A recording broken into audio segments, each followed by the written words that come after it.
So magandang araw guys. Nagka-problema ngayon GCash ko guys. Ayan, ito yung nangyayari guys kapag ina-open ko yung GCash ko guys. Baka nangyayari din sa inyo to guys. So ituturo natin guys yung tutorial para saan pa guys, di ba? Kailangan din natin mag-share ng knowledge guys about sa mga gantong insidente. Walang laman ang GCash natin guys, pero ituturo ko pa din guys. So yan talagang lumalabas siya kahit anong gawin guys. So guys, una nyo gagawin, punta kayo sa settings guys. Yan. Hanapin nyo lang yung settings. Tapos search nyo dyan, developer option. Yun. Kung wala pa kayong developer option guys, madali lang naman yun gawin guys. Papakita ko rin yun guys. Yan. Search nyo yung developer option guys. So may enough ako doon.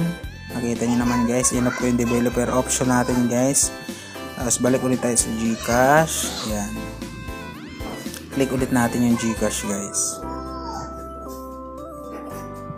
Yan, tingnan natin kung magtutuloy guys. Wala tayong ibang ginawa. Ayun. Turn off lang natin ang developer option guys. Hindi natin kailangan mag-install o kahit na ano. Yon, na-open natin guys. So ganun lang kadali guys, na basic kapag mayroong issue yung GCash natin. At ganun ang lumalabas guys. So turn off nyo lang guys yung developer option, okay na naman siya. So salamat guys, sana may natutunan tayong lahat. So ngayon naman guys, ituturo ko kung paano magkaroon ng developer option guys. So punta lang kayo ng settings, search nyo settings. Ayan, about phone, tapos pindutin nyo yung all specs, tapos hanapin nyo yung version. Yan, click nyo ng 5 times guys or 4 times, lalabas yung developer option.